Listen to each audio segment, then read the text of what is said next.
Welcome to Mystic Realms Recap. Links are in the description below. Please show some love of the author and me. On to the show. Cheyenne didn't show any signs of surprise when Lin Li saw through his identity.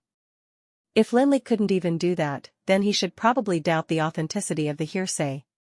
Cheyenne didn't explain much, and just replied, "Master Felix, you're too courteous. It's my lack of manners to visit you without telling you beforehand." Though Cheyenne and Lin Li had an age gap of almost 100 years, and Cheyenne might be even older than Lin Li's great-great-grandfather, the age gap was unimportant given that both were legendary mages. The reality of Anril was just like that. Ability was everything. Be it status or age, everything was nothing compared to power. Moreover, Lin Li had a greater chance of reaching Sanctuary Realm. Therefore, Cheyenne couldn't pull rank in front of Lin Li even though he had reached the legendary realm earlier. Let's skip the pleasantries. Have a seat. Lin Li smiled and led the two of them back to their seats, before sitting down himself. He asked, "Master Cheyenne, you're not just here to visit me, right?" "Haha, Hutton will tell you more. I haven't been settling family affairs for a long time," replied Cheyenne while sizing up this young legendary mage. He couldn't help but sigh in his heart. Was this the difference in talent? Cheyenne had experienced so much hardship, and reached the legendary realm with so much difficulty at every step he took.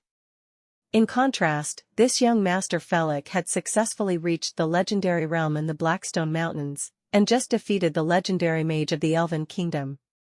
He was probably already level 22. Lin Li could feel Cheyenne's prying eyes, but he didn't care about it. He turned his eyes to Hutton, waiting for him to reveal the intention behind this visit. Lin Li was curious what matter would have brought Master Cheyenne here. After all, Cheyenne had never left the territory of the Manhwa family before. It was not a small matter for Master Cheyenne to leave the territory of the Manhwa family, since the Manhwa family and Dark Blade were always on opposite sides. The survival of the Manhwa family, till now, depended on Master Cheyenne. If not for him, the entire Manhwa family would have been destroyed by the Dark Blade. The Manhwa family was put in a dangerous situation after Cheyenne left its territory. If the Dark Blade were to know of this news, the Manhwa family would probably be wiped out. Hutton knew that Master Felix was a legendary mage, comparable to his teacher. Hence, he lowered his attitude very much, and chose his words carefully before saying, "Master Felix, I have to express my gratitude for sharing the treasure map that you've got at the Scar of Death with us." From then, our family concentrated all our resources on uncovering the mysteries hidden in the map, and finally saw some results not long ago. As the Manhwa family and the Tower of Dusk are allies, and we have also benefited because of your generosity, we should share our findings with you on our part, no matter what they are. Oh? Lin Li raised his eyebrows. This news was indeed quite a surprise. Lin Li had known from the start that the treasure map was a blueprint of a sky castle. It was the strongest sky castle out of the 7 sky castles of the High Elves, the 7th sky castle, which possessed conquering magewealths. Legends said that the immortal king's treasures were hidden on top of this 7th sky castle. Lin Li had obtained 3 items left behind by the god of mages Juresco after visiting the Abyss of Tharlan, the Book of Eternity, a magical crystal of the Evil Eye Tyrant, and a key to the 7th sky castle. From his inference, the reason why the 7th sky castle didn't participate in the war at the end of the Dark Age was most likely because Juresco had stolen and hidden it in a crack between time and space. On the treasure map, there was not only the blueprint of the sky castle, but also thousands of words in High Elf's print. This writing was extremely difficult for humans to understand. Even those mages who specialized in researching High Elf's magic only investigated magical spell-related words, and few would investigate unrelated narratives. Lin Li had been reading the Book of Eternity for a while. Other than learning about profound magic, he had also gained a much better understanding of the language of the High Elves. Hence, he had been examining the High Elf's print on that treasure map as well. Though he couldn't understand every word, he got the gist of the passage by inferring and guessing some words. From the passage, Lin Li could approximately infer the position of the crack between time and space as well as some other things, although the picture on the treasure map was the blueprint of the Sky Castle. Do you mean the immortal king's treasure? Asked Lin Li without a change in expression. Speaking of the research findings, Hutton couldn't help being pleased with himself, and nodded. Yes, after putting in great effort in examining the High Elf's language, we've finally come to a rather credible conclusion. The immortal king's treasure is likely to be hidden in. Just as Hutton was about to reveal the location they had discovered through their research, Lin Li suddenly cut in and said something incomprehensible in a peculiar tone as if reciting a spell. Hutton was slightly confused, and had no idea what Lin Li was talking about. He only felt that his tone sounded like he was reciting a magical spell. However, why did he even need to use magic when they were just chatting here so peacefully? Unlike the baffled Hutton, Cheyenne, who was observing Lin Li quietly, looked rather shocked after hearing the strange words that Lin Li had muttered. He replied, "Indeed, the location that we've found is the Haiga mountain range. A legendary mage would certainly have some knowledge of the High Elf's language. However, most legendary mages only researched parts of the language related to magical spells." Cheyenne had flipped through countless documents, and inferred the location written on the treasure map after much analysis. He then found the corresponding name of the location in High Elf's language. As long as he knew the location, whether he knew what it was called in the High Elf's language or not wouldn't matter. However, the fact that Lin Li could spontaneously give the location's name in the High Elf's language showed that this 20-year-old mage had much higher expertise in the High Elf's language than typical legendary mages. Upon hearing his teacher's words, Hutton finally realized what Lin Li meant when he said those strange words. He felt a sense of despair at the same time.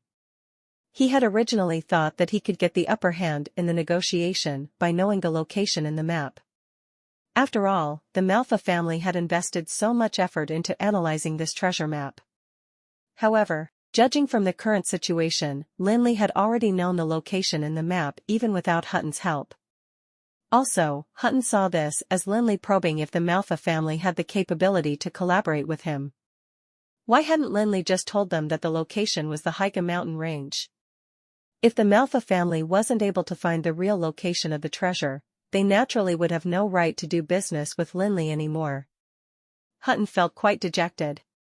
After looking towards his teacher, he turned to Lin Li, and said, "Yes, Master Felix, judging from our analysis and research, the immortal king's treasure is in the Haiga mountain range." The Haiga mountain range lay on the border between the breezy plains and the emerald forest. It spread across thousands of miles throughout the breezy plains, forming a natural border between the humans and the elves. The Haiga mountain range was also a unique existence. In the recent centuries, Felon Kingdom, Leaden Kingdom, and the Elven Kingdom all claimed that they were the true owner of the Haiga mountain range. However, none of the three kingdoms also sent any soldiers to the Haiga mountain range. The most eligible and suitable candidate should be the Felon Kingdom. After all, the Haiga mountain range bordered the Felon Kingdom. However, the Felon Kingdom was powerless over this issue even if they wanted to get involved in it. It was already quite difficult for the royal family to control the breezy plains in the recent several hundred years, let alone the distant Haiga mountain range at the border of the breezy plains. This wasn't Jerosis or Alana, the sovereignty of royal family couldn't reach this land. The Felon royal family couldn't even control the appointment of castellans for Arminia, which was the Manhwa family's territory, not to mention sending the military over to the Haiga mountain range. Comment. Compared to the Felon Kingdom, the Leaden Kingdom just wanted to mess up the situation. These two human kingdoms were foes since more than 1,000 years ago. They would even fight for a pack of tissues, not to mention a vast piece of land like the Haiga mountain range. Of course, the Leaden Kingdom faced the same problem as the Felon Kingdom. They couldn't do anything about it even if they wanted to occupy the Haiga mountain range. For starters, how could its army even enter the breezy plains? How could they get away from all the different factions? How could they climb up the Haiga mountain range? The Leaden Kingdom also had to figure out what to do if the Felon Kingdom suddenly attacked when all the defensive armies on the borders were gone. In conclusion, the two human kingdoms were like two sulking kids over the last centuries. You dare to attack me? Why should I attack you? Do you even dare to attack me? I'm going to attack you today. You wait for me. I'm going to call more people. The Elven Kingdom on the other side of the Higa mountain range, however, not only had the intention of controlling the Higa mountain range, but had actually taken action. It had attempted to assert control over the Higa mountain range thrice in the last centuries. Unfortunately, they also had problems they couldn't solve. No matter how well they planned, their efforts in controlling the area had all gone to waste. To understand why the Elven Kingdom wanted to gain control over the Higa mountain range, one had to start from the Great Escape after the Dark Age. Back then, the goddess of forest ManhwaRecap created a miracle. She made the Higa mountain range to help the elves escape from human troops. Hence, the Higa mountain range was a sacred mountain range to the elves starting several hundred years ago.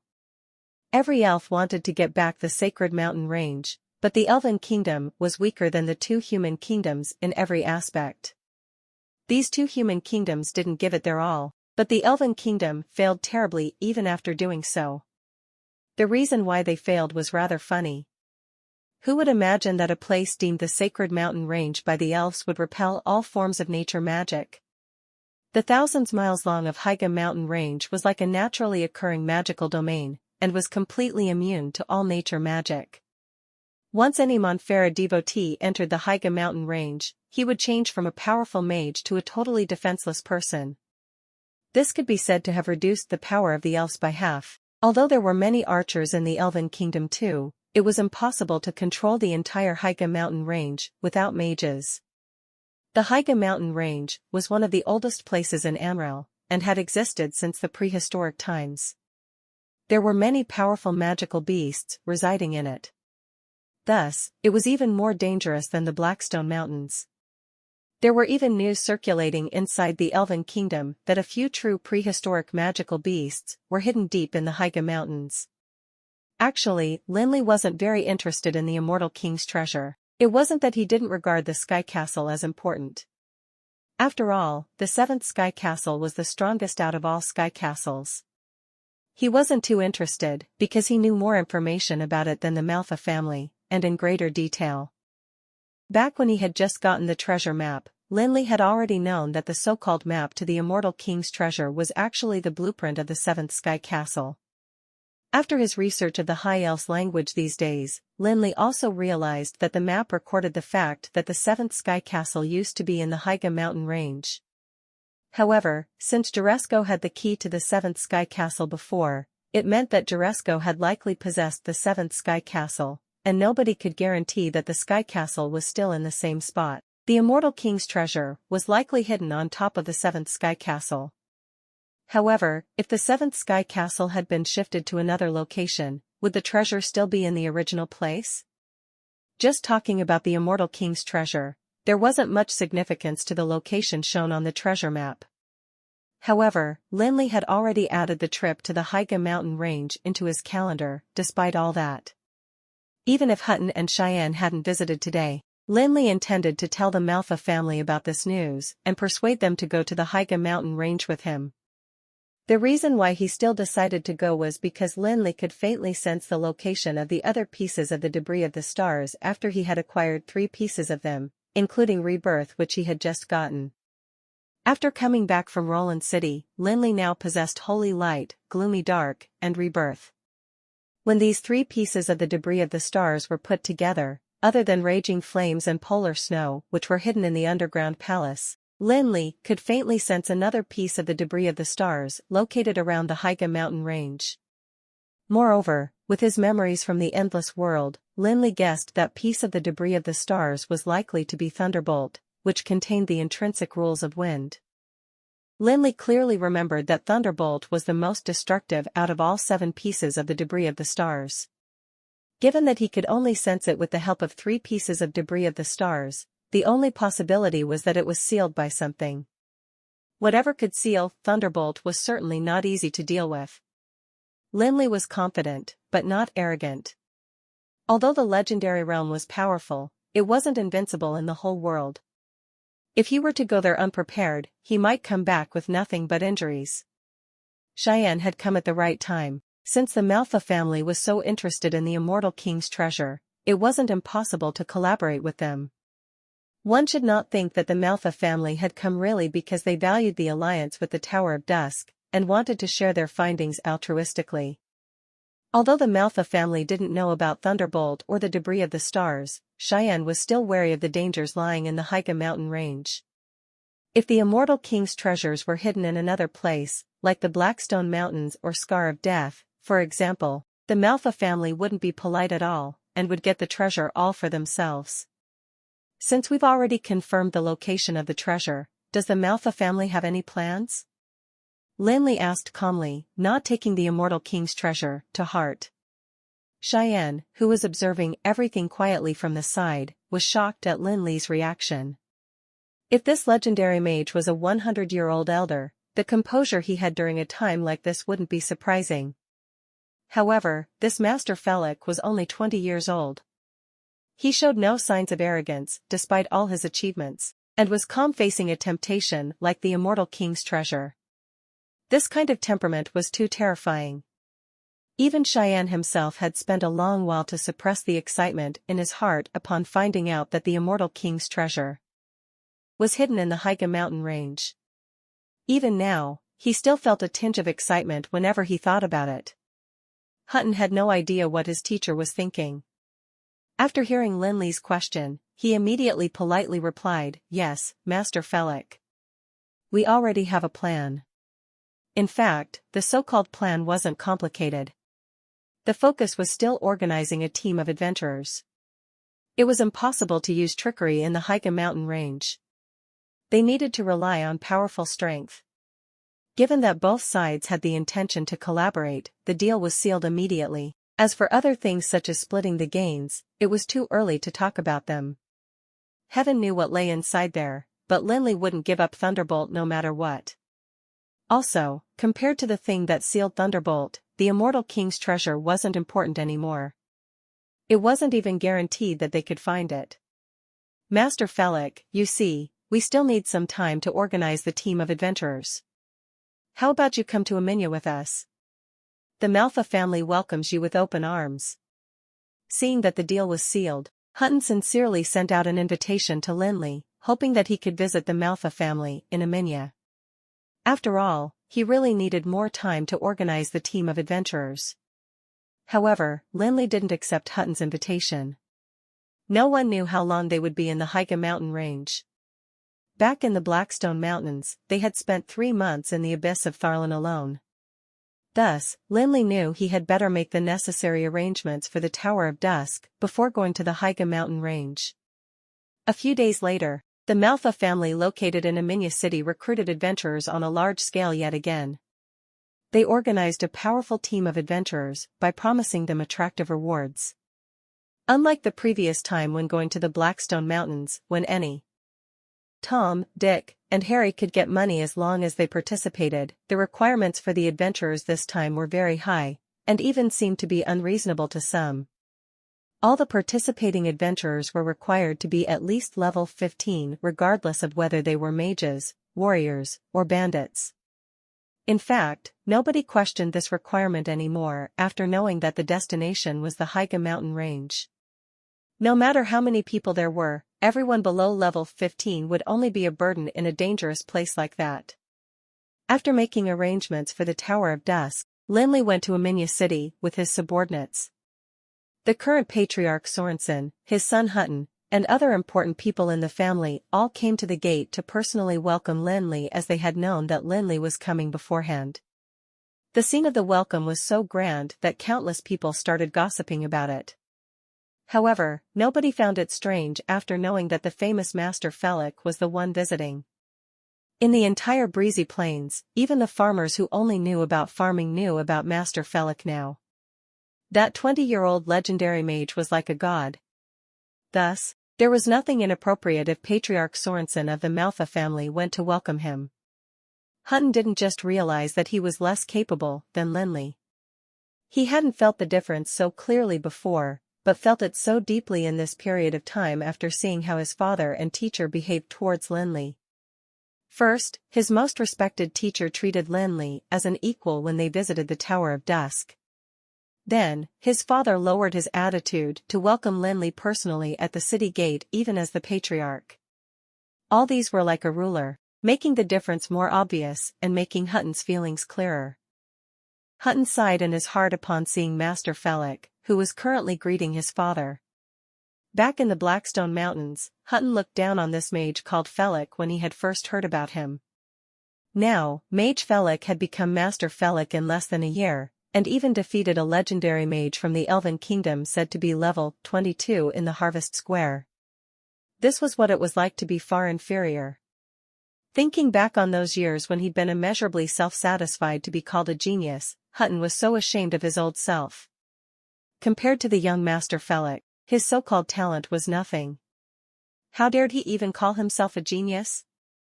Regarding the so-called, seeing only the other rider's dust and having no hope of catching up one could at least see the dust left behind by the other rider.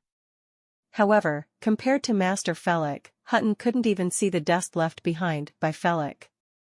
On the other hand, Hutton's father, Patriarch Sorensen, was more resigned about this matter. After all, someone as heaven-defying as Master Felix only appeared once every 1,000 years. Hence, there was no need to compare his son Hutton with Felix. Sorensen looked at his son. He knew that Hutton had led an easy life so far, and heard too much flattery. Though Hutton tried his best to keep his composure, he still liked to go down a dead end as a youth. Although this fact was very clear to an outsider, Hutton still needed to figure it out himself and free himself from this psychological barrier. It was useless for others to tell him what to do. After he had figured out everything, maybe he would break through in magic. Of course, if he insisted to put this matter to heart, his magic would remain where he was for the rest of his life. Members of the Manhwa family revolved around Lin Li as if a myriad of stars surrounding the moon. Patriarch Sorensen personally led Lin Li into the Manhwa family mansion. Although Master Cheyenne didn't welcome Lin Li at the gate, he was already waiting for Lin Li in the parlor. After all, legendary powerhouses had their own dignity.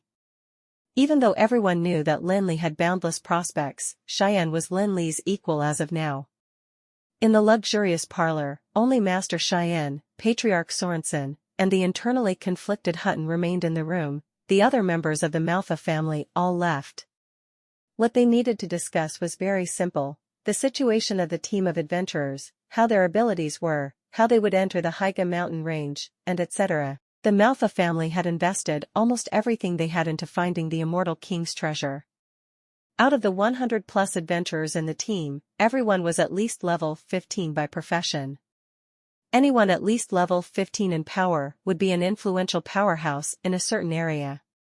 The Manhwa family had spent more than just gold coins to hire these people. Other than these 100+ adventurers who were at least level 15, the Manhwa family also dispatched all its elites. All the powers in every area of the family seemed to be drawn out to form a team of mages made up of 60 archmages at least level 15. Even Lin Li was very impressed with the Manhwa family's power. It seemed like the Manhwa family didn't depend on any luck at all to get where it was today in the breezy plains. Each one of these people had the ability to support a pretty strong faction single-handedly. If they were to join a guild of magic, any of them was capable of being the president. No wonder the factions of the breezy plains couldn't be bothered by the guilds of magic supported by the Supreme Council. Perhaps the strength of all guilds of magic added together was similar to that of 60 archmages at least level 15. Although Lin Li was surprised with the Manhwa family's power, he didn't lose confidence in himself.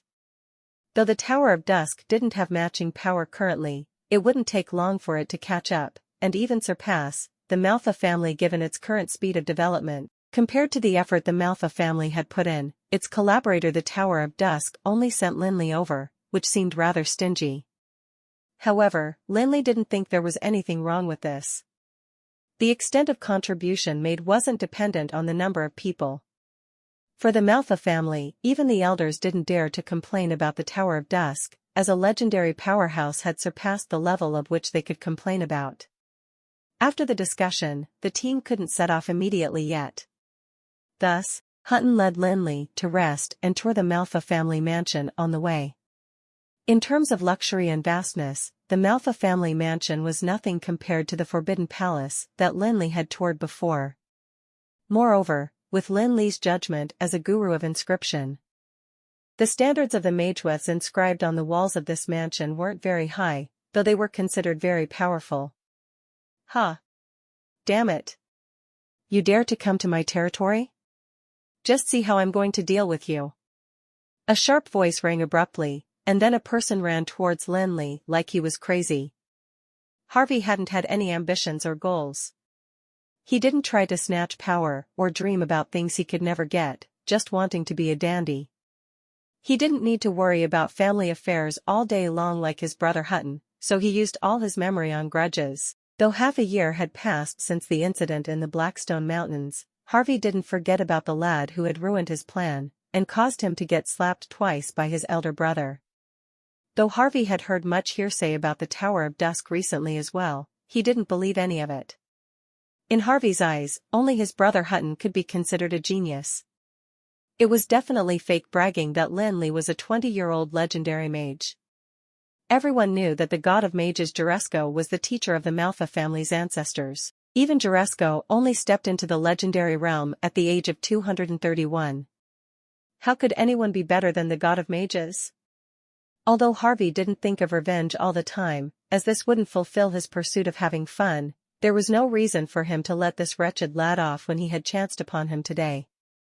Moreover, the lad was now in Harvey's family's territory. Harvey was very clear that the family was concentrating all its power, and even called the archmages spread out across the city back. It would probably be a piece of cake to deal with this ignorant little mage who didn't know how much he weighed. You lad, you're quite daring. You dare to come to my house to rip off our family? You think the Manhwa family's so easily to bluff? What genius! What legend! You think you can bluff me with your tricks? You can only deceive those foolish farmers, Harvey yelled excitedly, thinking that he had finally caught this scoundrel this time. Shut up. Hutton didn't expect his brother to come and cause trouble, just as he turned away for a few seconds. How was it possible not to make any enemies with a brother like this? Hutton wasn't worried that the collaboration between the two factions would be affected because of Harvey. Instead, he was worried that Master Felix would crush Harvey easily like an ant. With Master Felix's current status, Hutton's father and teacher wouldn't speak up for Harvey, and the collaboration between the two factions would continue as if nothing happened. This was because compared to collaborating with a legendary powerhouse, a dandy without any development potential was insignificant. Harvey saw his brother, who had an awful expression only now. However, he got angry again upon seeing this so-called master who was even younger than himself. Frustrated, he yelled, "Brother, don't be tricked by this lad. Look at how crafty-looking he is. How's it possible? Shut up." Hutton stepped forward and gave Harvey's face a slap. Although a mage's physical strength didn't match that of a warrior, he was still much stronger than an ordinary person. This slap was so powerful it made Harvey turn 2 rounds on the spot. However, Hutton hadn't given him a slap for any family interests, but rather to save Harvey's life. After all, Harvey was still his younger brother, and he couldn't bear to let him walk to his own death like this, although Hutton indeed wanted to strangle him sometimes. "Master Felix, I'm so sorry. My brother is unruly by nature, and has no sense of propriety for his words and actions. Please don't take his crazy words to heart," Hutton said to Lin Li respectfully, without even looking at the stunned Harvey. How could Lin Li not realize Hutton's intention of protecting Harvey? However, he couldn't be bothered by this. It wasn't because he was wary of the Manhwa family, he simply didn't want to waste time and effort on this lad. He waved his hand, unbothered, and calmly replied, "Don't worry too much, just make sure that he won't bother me in the future." Damn it. Are you looking down on me? What kind of place is this? You think you can trick people here? You were lucky that you've escaped last time. Let me see where you can run this time. Harvey yelled hysterically, his face turning completely red. He was the second young master of the Manhwa family and a very important person in Aminya, and even the Breezy Plains, in terms of status. How could he bear to be looked down by a village boy from a desolate place like Jurosis so many times? Harvey had heard rumors about the Tower of Dusk too. However, it was difficult for a person to think of issues rationally once they had formed their own biased opinions. The news of a 20-year-old legendary mage was also beyond the limits of many people's imagination. Harvey didn't want to believe in this piece of news, so how would he be willing to even verify its authenticity? Although Harvey had planned to be a dandy who just had fun every day, nobody was willing to be insignificant. If Lin Li had gotten angry and yelled at Harvey, or even beat him up, Harvey wouldn't get so hysterical. The greatest form of contempt was to ignore. Lin Li didn't even look at Harvey. This hurt Harvey's pride immensely. Hutton was flaming with anger. He didn't expect his younger brother to be so daring and even defy him. Hutton knew better than anyone that this calm-looking Master Felix was definitely not kind-hearted, even though he might look totally harmless. After all, Hutton had witnessed the entire process of how Stephen from the Dark Blade had ended up. Harvey could sense a terrifying and cold gaze in his brother Hutton's eyes, which made him feel a chill down his spine. He shuddered, unable to speak. "Are all of you dead? Two of you, come here and take second young master away." "I think he needs to do some reflecting," Hutton ordered coldly. The two scurried towards Harvey, and carried him away. He was motionless as if he had turned stiff, because of a spell. Hutton turned around with a sullen expression, and said to Lin Li, "Master Felix, I'm really sorry. This brother of mine needs to be taught a lesson." "You." Before Hutton could even finish speaking, Lin Li waved as if nothing had happened. He coldly said, "Let's go." "Yes, please." Hutton heaved a sigh of relief and grinned, thinking to himself, "It's no wonder that my incompetent brother would turn so hysterical. He didn't even manage to attract his attention. If I were in his shoes, I probably wouldn't be able to take it, either." Lin Li simply had a good memory. Otherwise, Harvey wouldn't even have the chance to create a lasting impression on Lin Li. Harvey felt like killing himself when Lin Li asked him if he knew him. Harvey's reckless actions did not cause any uproar or problems for the cooperation between the Manhwa family and Lin Li. Even if Lin Li were to kill Harvey, the Manhwa family wouldn't hold it against him, because their interests were far more important than a dispensable heir. 2 days later, the team of adventurers was finally established, and the logistics were also ready. There was no formal ritual of departure, and the daunting team set off to Haiga mountain range from the Manhwa family's Amidst city. This time, Lin Li joined as a partner, and not a simple adventurer, unlike when he'd gone to the Blackstone Mountains previously. Today, Lin Li had attained a high status which allowed him to enjoy the same treatment as Cheyenne. He was very young, and the Tower of Dusk was even more so. However, no one dared to doubt his status. Because he was a legendary mage. Whenever the team stopped for a break in the tent, Cheyenne would invite Lin Li for a discussion about magic, which invitation Lin Li would not turn down.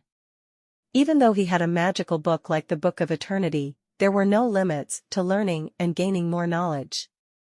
The experience gained by the god of mages, Juresco, was irreplaceable. However, there was plenty for Lin Li to learn from Cheyenne, a legendary mage who had been in the legendary realm for years. Of course, Cheyenne had also learned a lot from Lin Li during their discussions. After all, the Book of Eternity that Lin Li owned was a paramount treasure in the world of magic. Cheyenne even wished that the journey would go on longer.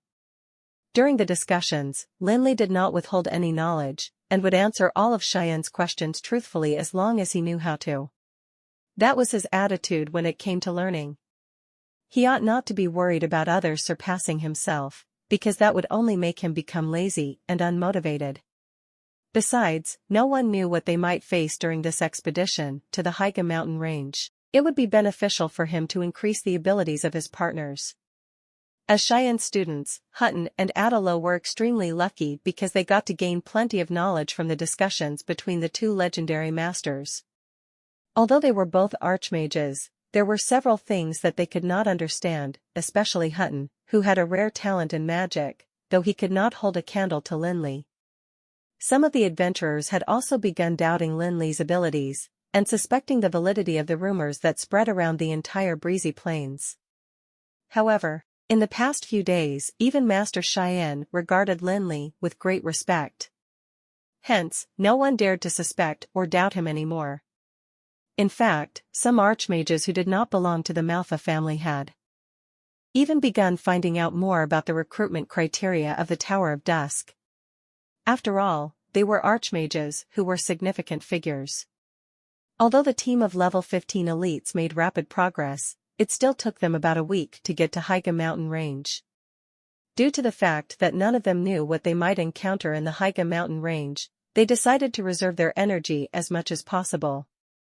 When the team entered the Higa mountain range, Lin Li obviously felt that they had slowed down. Everyone seemed to be very cautious, especially the members of the Manhwa family, who were careful with every step they took.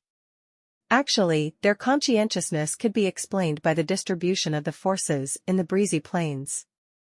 Although there was still quite a distance for them to cover before they could reach the actual Higa mountain range, they were already in the territory of the Dark Blade. The Manhwa family and Dark Blade were the largest forces in the breezy plains, and had been at odds with each other for hundreds of years. They had engaged in countless conflicts, but neither had been defeated because they were equally powerful. Actually, the ancestors of the Manhwa family and Dark Blade were both students of Juresco, the god of mages. Hence, they ought to have been closer to each other. No one knew the reason for their strained relationship. Apart from the outsiders, even the descendants of both families had no idea how the feud had formed. Perhaps it was a minor conflict or difference in opinions. However, after hundreds and over 1,000 of years, the feud worsened. When Cheyenne from the Manhwa family entered the legendary realm, the first thing he did was to attempt to remove the Dark Blade from the breezy plains completely. Unfortunately, just when Cheyenne thought that he had already secured victory, the Dark Blade coincidentally had a legendary figure. The three leaders then became legendary powerhouses too. 1. As a result, the Manhwa family's plan failed, and Cheyenne was forced to retreat to Aminya City, which he dared not leave for a long time. If Cheyenne were to leave Aminya City, the Manhwa family would inevitably be destroyed by the Dark Blade. Clearly, the journey to the Higa mountain range put the Manhwa family at great risk. Of course, if that happened, the Manhwa family would not be having it worst. After all, most of the Manhwa family's elite power was concentrated in the team of adventurers. Under such circumstances, the Manhwa family had to be extremely careful. No one knew what the Dark Blade might get up to if they were to receive the news. Perhaps they might attack Aminya City, or think of a way to get in the way of their mission. No matter what it might be, the Manhwa family would definitely not want it to happen. I'm sorry, Master Felix. We have to slow down in order not to jeopardize the mission. After entering the Higa mountain range, Hutton knew that he couldn't hide the change in their traveling speed from Lin Li. Hence, he decided to explain to him. In the past, he would have never done so. However, things were different now. Although the Manhwa family made up the majority of the team, the strength and power of legendary figures were not to be belittled or easily compared. Hun was somewhat embarrassed because the hostile relationship between the Manhwa family and Dark Blade was well known in the breezy plains. Even though they were careful and slowed down, it was still easy for them to be discovered by the Dark Blade. Actually, if it weren't because Lin Li eagerly wanted to lay his hands on Thunderbolt, he would have enjoyed the discussions with Cheyenne. Every legendary mage had his own unique understanding of things, and even though Juresco was deemed as the god of mages, it didn't mean that he had mastered magic. I understand. You guys may arrange it yourselves. Although Lin Li wanted to get Thunderbolt as soon as possible, he did not wish for anything to happen during the journey. In the world that he lived in before he teleported, it was said that it was better to be late than never. The sky began to turn a little gloomy, and they stopped earlier than expected. They then found a patch of land, and began to set up their tents. Although the camp comprised merely 200 people, amongst whom there were experienced adventurers, it still took them some time to set up the tents. Campfires were lit, and the tents were neatly arranged around them. The adventurers had long gotten used to living such a life, hence, they were not too worried about going into the Higa mountain range. They assembled together with the people they knew and munched on some dry rations, enjoying the full experience of adventuring. After dinner, Norfeller stood outside the tent, while Lin Li whipped out the Book of Eternity from the Ring of Endless Storm. He then began making a summary of the issues that he had discussed with Cheyenne. After reading the book carefully, he discovered the mysteries of magic. Lin Li would gain more respect for Juresco after every time he read the Book of Eternity. Lin Li had no idea what the thing that sealed Thunderbolt in the labyrinth of the Haiga mountain range really was. However, he was well aware that the power contained in the seal was probably not inferior to Thunderbolt's power. He needed a stronger power to face it, hence, he dared not waste any time at all, even if his power was only going to increase at a very slow rate. That would mean that he had more confidence and chances of winning. 1. So it sounds like Dark Blade has 4 legendary powerhouses, or maybe they lost that first one, and that's why they have 3. Lin Li had never thought that everyone on Earth was selfless and kind. Instead of relying on others for everything, it was more important that one had considerable strength. Allies would forever be the most unreliable. When the profits were tempting enough, even brothers would turn against each other, let alone allies. Lin Li had always believed in the truth that the power in his own hands was the most reliable one. It was not that Lin Li had a twisted mind and a jaded heart, but rather that the old saying about one having to be wary of others all the time had stuck with him ever since he came to Amril. Thunderbolt was the most powerful of the debris of the stars, and its value was absolutely tempting to most people. Not to mention, the value of an artifact that could seal Thunderbolt was definitely not inferior to that of Thunderbolt itself. Lin Li could ignore the adventures. Even though they were all above level 15, they did not pose a huge threat to legendary mages. However, he could not disregard Master Cheyenne, the pillar of the Manhwa family who had entered the legendary realm plenty of years ago. Yes, Lin Li had defeated the level 22 legendary mage from the Elven Kingdom in the Harvest Square of Roland City. However, Lin Li knew clearly the reason for his victory. Although he had won fair and square, he had still targeted the natural weakness of elves. However, he clearly couldn't use spiritual magic to deal with Cheyenne and gain the upper hand. The main factor in success was still Lin Li's actual power. When one was focused on doing something, time tended to fly like an arrow. Soon, Lin Li, who was engrossed in the Book of Eternity, suddenly snapped back to reality as if a cup had broken in a silent room. It was already very late at night, and the campfires had begun to get dimmer. The adventurers had returned to their tents to rest, except for the ones who were in charge of safety, patrolling slowly outside the tents. Cheyenne's tent was in the middle of the campground. At this moment, the curtain of the tent was raised, and he stepped out of it. At the same time, Lin Li lifted the curtain, and walked out of his tent, which was different in structure and situated further away from Cheyenne's. Of course, he did not snap out of his trance because of any noise, but rather because he had clearly sensed a strong magical wave that was slowly approaching the campsite. The two of them glanced at each other, after which they looked in the same direction in unison. In the pitch-black darkness, a figure slowly entered the campground, and his appearance gradually surfaced. That person seemed to be middle-aged, and his features were very well-defined and accentuated by his beard. He was tall and burly, and was wearing a black mage's gown. However, the fact that Lin Li could feel his magical wave meant that he was also a legendary mage. Yes, the man was indeed a legendary mage. It was a sensing ability that Lin Li had developed only after he reached level 21. At the same time, it also meant that Master Cheyenne had already broken through his bottleneck and become a level 21 legendary mage. The adventurers who were patrolling the campground also acted like they had encountered a huge enemy. Although they could not sense how strong he was, they could guess based on their experience that he had to be an extremely powerful figure they could not compare to. Borg, how rare of you to come. However, you've unfortunately come at the wrong time. I don't have anything to entertain you with, Cheyenne said with a smile while gesturing for the adventurers to leave. Upon sight of Master Cheyenne's signal, the adventurers heaved a sigh of relief and put their weapons away. They then retreated together with their peers who were surrounding them after being jolted awake. Although being an adventurer was their profession, they were just doing it for a living. No one would be happy to do something that would put their lives at risk. Haha, Cheyenne, I should be the one saying that. The last time you visited this place was more than a decade ago. We haven't met in a long time, but I've been missing you, Borg said in a loud and clear voice before guffawing. His voice was particularly distinct in the silent night. As soon as Cheyenne called his name, someone popped up in Lin's mind, and he began to connect the dots. Borg was one of the 3 leaders of the Dark Blade, and was a legendary mage too. Back then in the small wooden hut of Tutankhamun in the Blackstone Mountains, Lin Li, Hutton, and Stephen were present.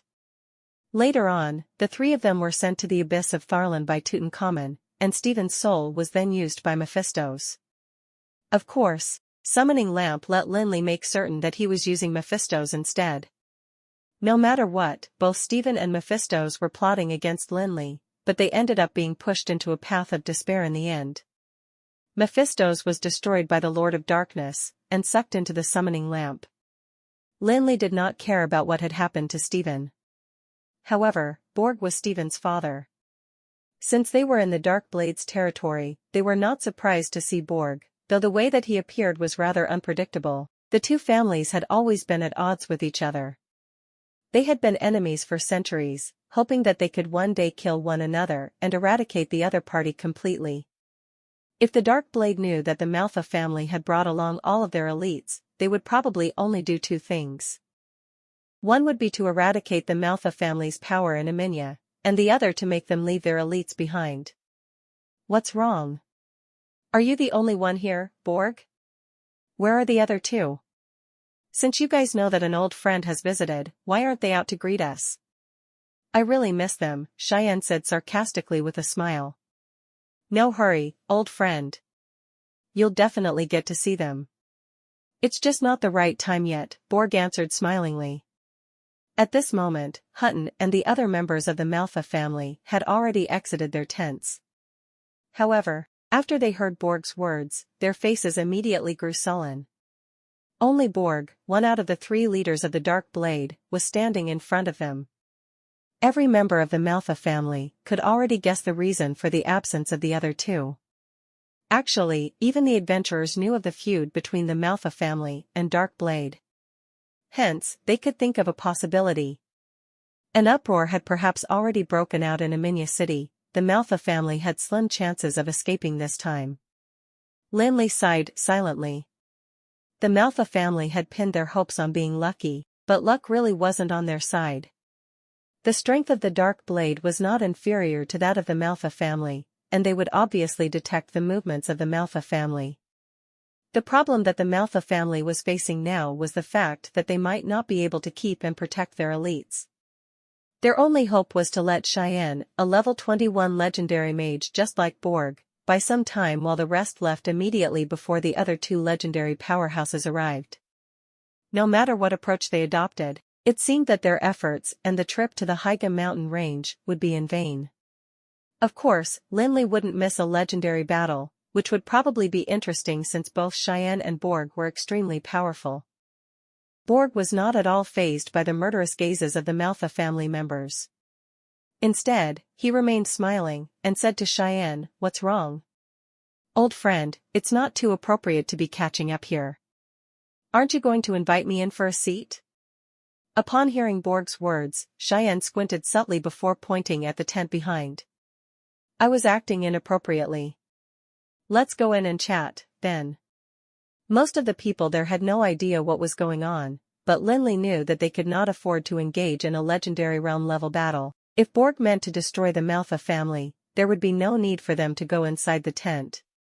Borg could have just said some words to taunt Cheyenne outside the tent. Since they agreed to sit down for a talk, it simply meant that things were not as grave as they had expected yet, and there was a chance for them to belay the battle.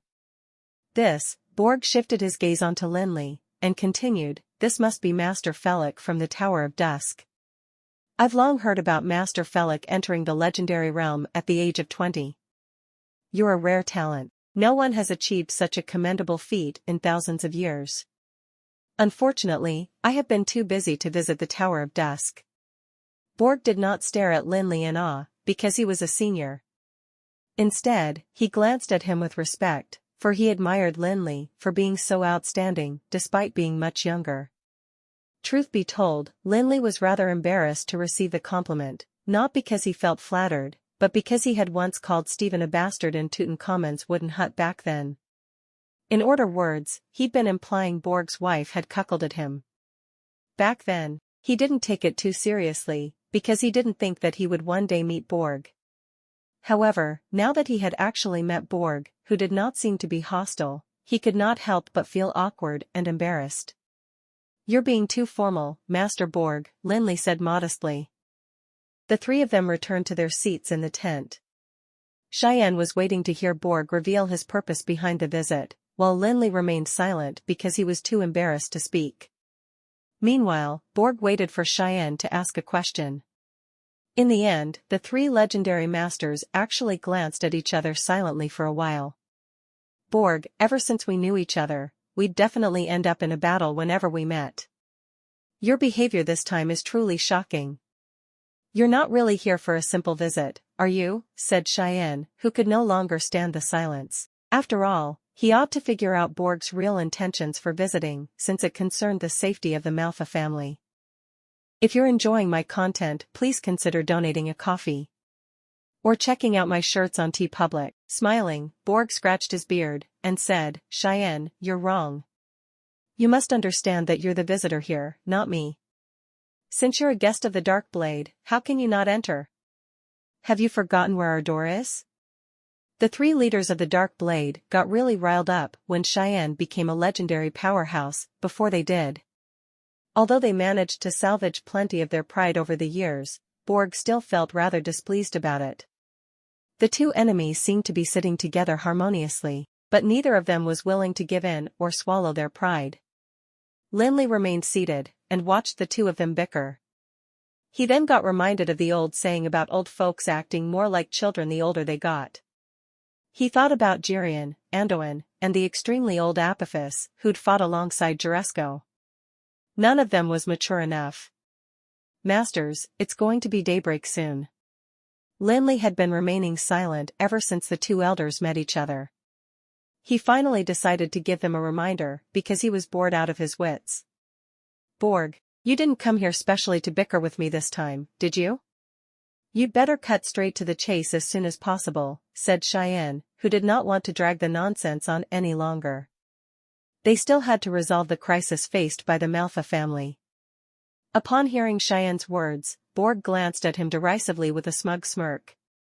"I know the agenda for your visit this time. I'm here for the same purpose." Cheyenne did not quite believe it. Although there had been some commotion during the organization of the adventurers team, the adventurers who did not get selected definitely wouldn't have revealed the whereabouts. Besides, the elites who had been selected by the Manhwa family were all clueless about the treasure of the Immortal King. The Immortal King, right?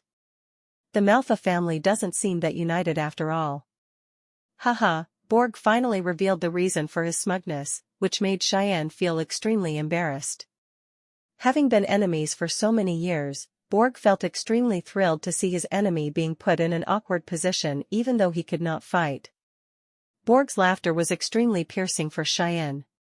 However, it was not hard for a legendary master to remain composed and keep a straight face. Borg's laughter was actually very jovial, but it sounded like nails on a chalkboard to Cheyenne. However, Cheyenne kept his cool and remained seated. It was definitely a humiliating matter to have one of his family's members' subordinates be a Dark Blade snitch. Not to mention, the snitch enjoyed high status, and even got to know such confidential information. No, it was not just humiliating. It was actually extremely terrifying. If even the information about the Immortal King's treasure could be leaked, what else could be kept secret and confidential in the Manhwa family? One example would be the mage that was hidden in Amidst City. It was the foundation that gave him the strength to stand against the three legendary powerhouses of the Dark Blade. Cheyenne kept a straight face, but deep down, massive waves had already formed in his heart.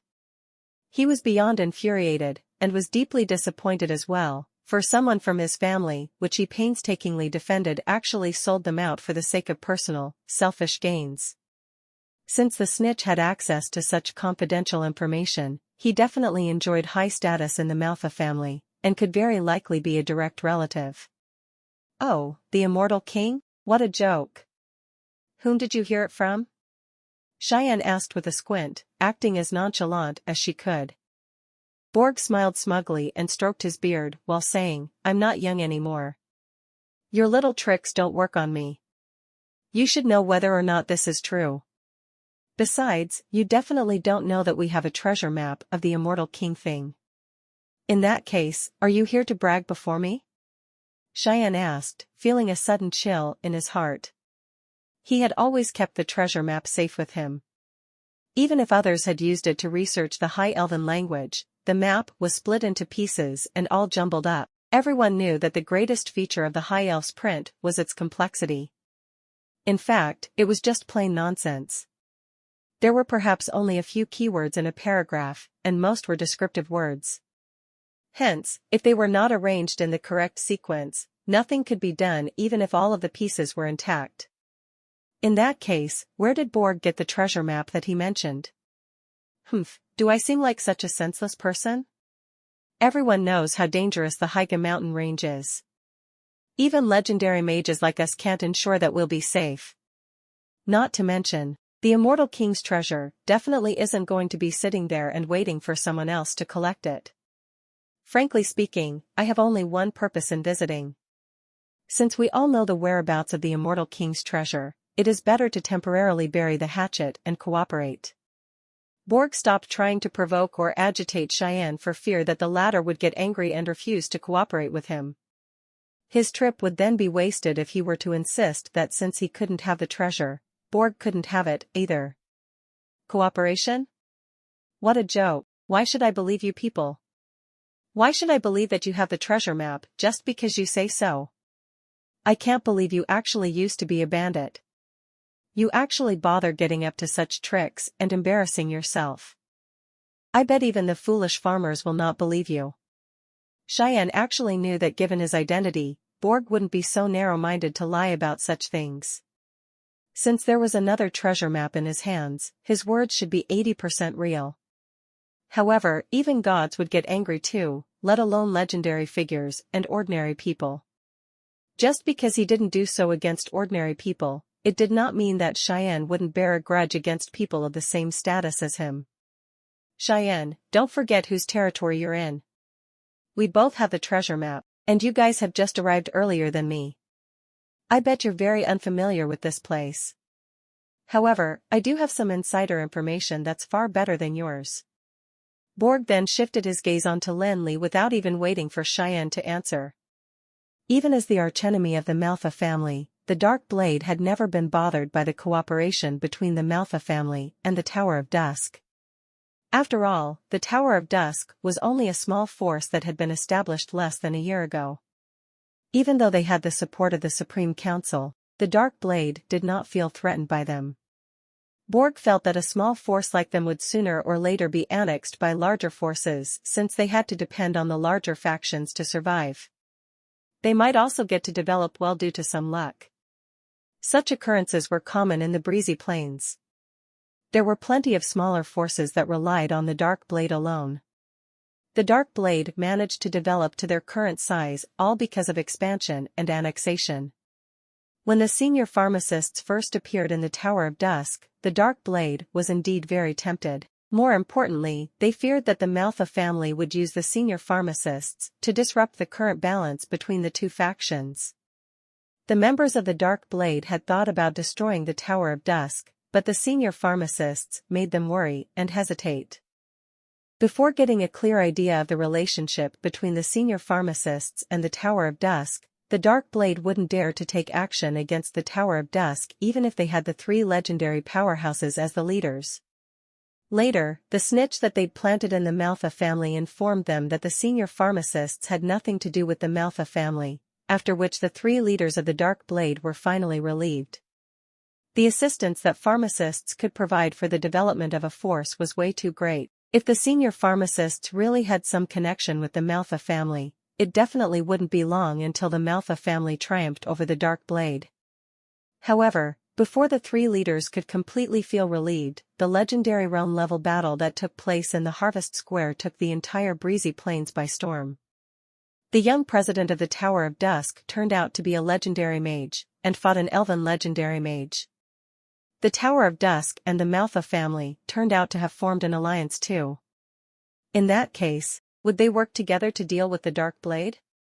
Fortunately, they were just allies, and everyone knew that profits and mutual interests were what kept an alliance together, not a contractual agreement. Master Felix, there are issues between us and the Manhwa family which everyone knows about. Hence, I'm asking Cheyenne if he would like to cooperate beforehand. Please don't mind me. As for the validity of the words that I have just said, I can assure you that everything I said was true. What do you think of this cooperation? Borg asked Lin Li politely, even though the latter was much younger than him. However, in the legendary realm, the hierarchy was based on ability, not age. Seeing that Borg had asked for his opinion, Lin Li smiled instead of voicing his true opinion. Lin Li had a clear agenda in entering the Haiga mountain range this time. Nothing could make him give up Thunderbolt and the object that sealed it, regardless of whom he cooperated with, be it the Dark Blade or the Manhwa family. Hence, he was not eager to make his stand, because it didn't matter to him whom he cooperated with. All he needed was some gunpowder. It didn't matter whom it came from. Despite knowing that the Tower of Dusk and the Manhwa family were cooperating with each other, and that the actual ones who participated were only the young president and his followers, no one dared to ignore the power of a legendary mage. Although Borg did not get a clear answer, he was well aware that the young legendary mage Lin Li was bent on obtaining the immortal king's treasure, and it didn't matter to him whom he cooperated with. Borg, it would seem petty of me to turn you down since you've already proposed cooperating. However, you must prove that you really do have that treasure map and the information that you claim to be better than what we have. If you can prove it, we'll discuss the cooperation. Cheyenne was worried that the young Master Felix would be won over by the Dark Blade. They were in the Dark Blade's territory, to begin with. If even Master Felix and the Dark Blade become allies, the Manhwa family would really be at a huge loss. Besides, Cheyenne had been feeling rather guilty towards Master Felix. After all, Master Felix generously allowed Adalo to make a copy of the treasure map after leaving the Scar of Death back then, which was quite unimaginable for most people. However, due to the fact that there was a traitor in his family, the Dark Blade actually got their hands on the treasure map. No one would be happy about having to share the immortal king's treasure with an extra person. Hence, Cheyenne was merely saying those words superficially because he was a legendary figure and a rival of the Dark Blade. Actually, it was akin to giving in and agreeing to the cooperation between three parties. Besides, he had no choice but to agree, for it would be akin to giving his ally Lin Li away to someone else and ending up with nothing. He might even end up having a stronger and tougher rival. Borg stood up smilingly as if he had already expected to hear that right from the start. He said to Cheyenne and Lin Li, "Our campsite is not too far away from here. Why don't you two follow me there, and we can discuss the details about the cooperation? Besides, Cheyenne, didn't you want me to prove that I have the treasure map?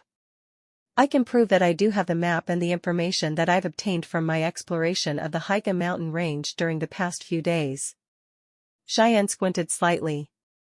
Borg's invitation clearly proved that the other two legendary leaders of the Dark Blade were probably there. In the eyes of the outsiders, the Manhwa family had Cheyenne, the legendary mage, while Dark Blade had three legendary powerhouses. The two forces had fought for many years, but neither of them could defeat the other. That meant that they both had equal power. It also showed that the personal strength of Master Cheyenne should be similar to that of the three legendary leaders of the Dark Blade together.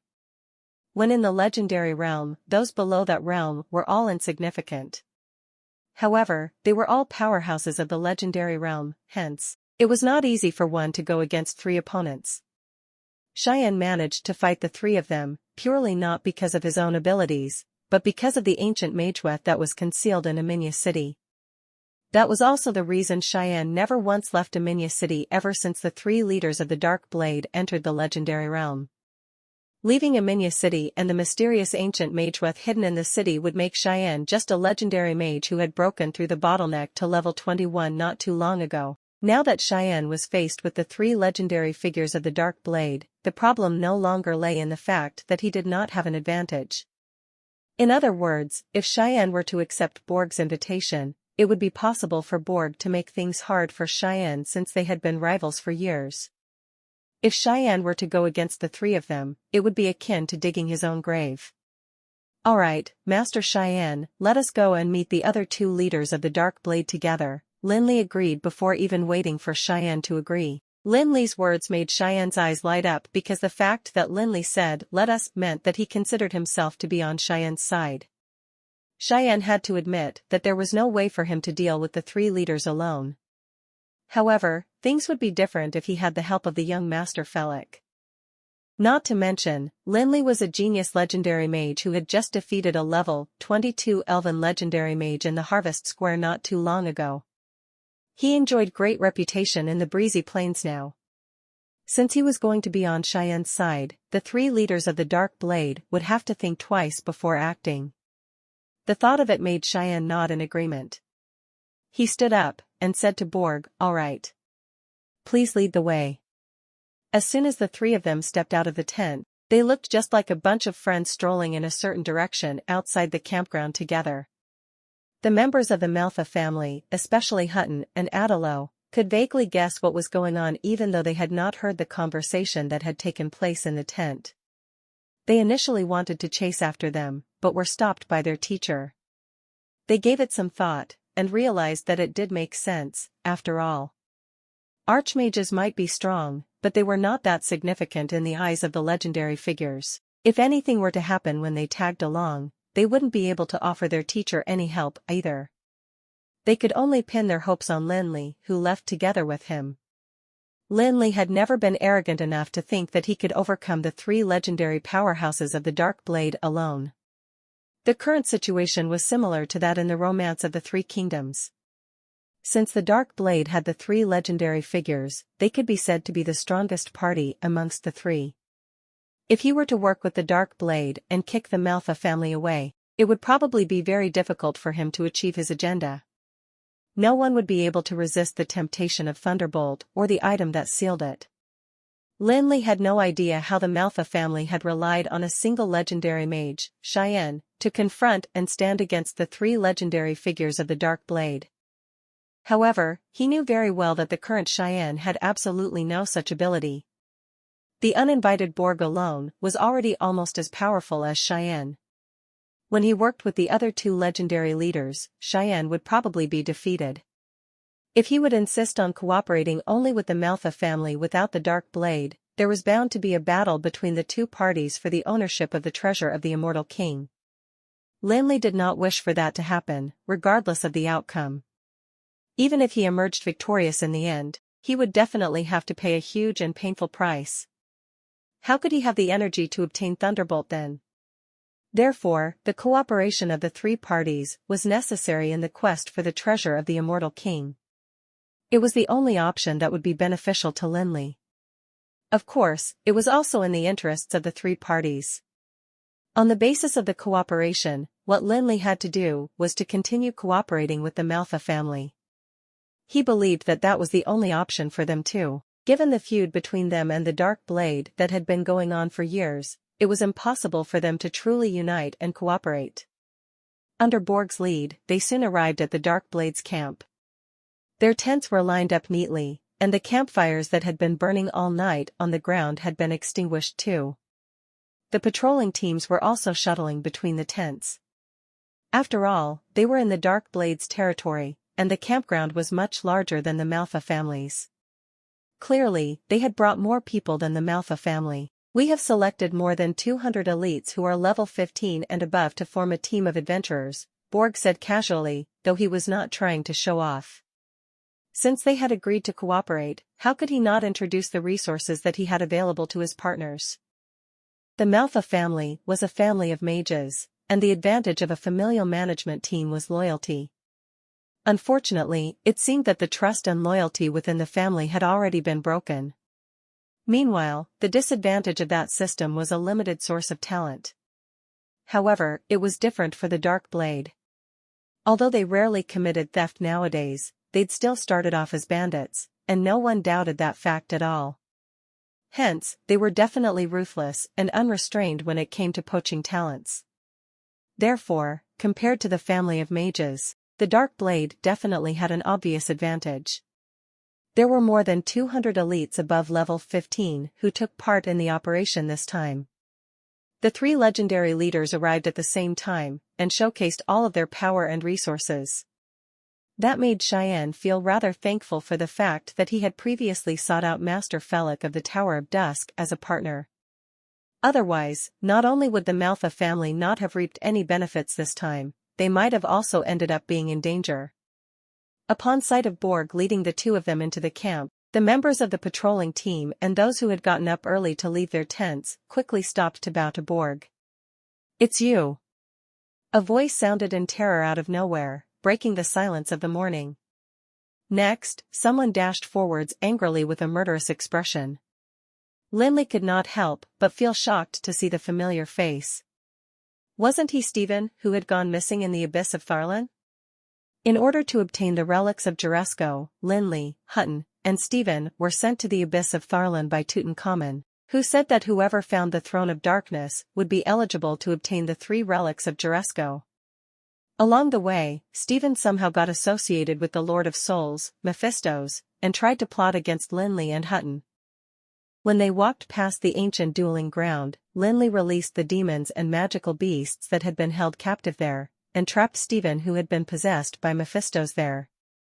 Later on, Lin Li managed to plot against and lure Mephistos out in order to fight the Lord of Darkness.